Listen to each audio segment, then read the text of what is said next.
Praise the Lord. இன்றைய தியானம் நீதிமொழிகள் 16ஆம் அதிகாரம் 1 முதல் 8 வரை. மனதின் யோசனைகள் மனுஷன் உடையது, நாவின் பிரதியுத்தரம் கர்த்தரால் வரும். மனுஷனுடைய வழிகள் எல்லாம் அவன் பார்வைக்கு சுத்தமானவைகள், கர்த்தரோ ஆவிகளை நிறுத்து பார்க்கிறார். உன் செய்கைகளை கர்த்தருக்கு ஒப்புவி, அப்பொழுது உன் யோசனைகள் உறுதிப்படும். கர்த்தர் சகலத்தையும் தமக்கென்று படைத்தார், தீங்கு நாளுக்காக துன்மார்க்கனையும் உண்டாக்கினார். மனமேட்டிமை உள்ளவன் எவனும் கர்த்தருக்கு அருவருப்பானவன். கையோடே கை கோத்தாலும் அவன் தண்டனைக்கு தப்பான். கிருபையினாலும் சத்தியத்தினாலும் பாவம் நிவர்த்தியாகும். கர்த்தருக்கு பயப்படுகிறதினால் மனுஷர் தீமையை விட்டு விலகுவார்கள்.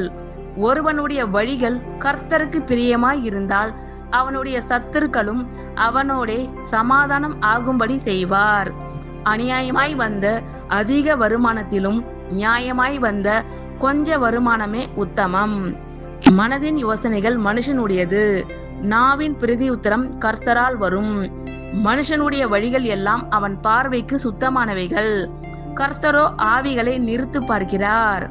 உன் செய்கைகளை கர்த்தருக்கு ஒப்புவி, அப்பொழுது உன் யோசனைகள் உறுதிப்படும். கர்த்தர் சகலத்தையும் தமக்கென்று படைத்தார், தீங்கு நாளுக்காக துன்மார்க்கனையும் உண்டாக்கினார். மனமேட்டிமை உள்ளவன் எவனும் கர்த்தருக்கு அருவருப்பானவன். கையோடே கை கோத்தாலும் அவன் தண்டனைக்கு தப்பான். கிருபையினாலும் சத்தியத்தினாலும் பாவம் நிவர்த்தியாகும். கர்த்தருக்கு பயப்படுகிறதினால் மனுஷர் தீமையை விட்டு விலகுவார்கள். ஒருவனுடைய வழிகள் கர்த்தருக்கு பிரியமாய் இருந்தால் அவனுடைய சத்துருக்களும் அவனோடே சமாதானம் ஆகும்படி செய்வார். அநியாயமாய் வந்த அதிக வருமானத்திலும் நியாயமாய் வந்த கொஞ்ச வருமானமே உத்தமம். ஆமேன். கர்த்தர் உங்கள் அனைவரையும் ஆசீர்வதிப்பாராக. God bless you all.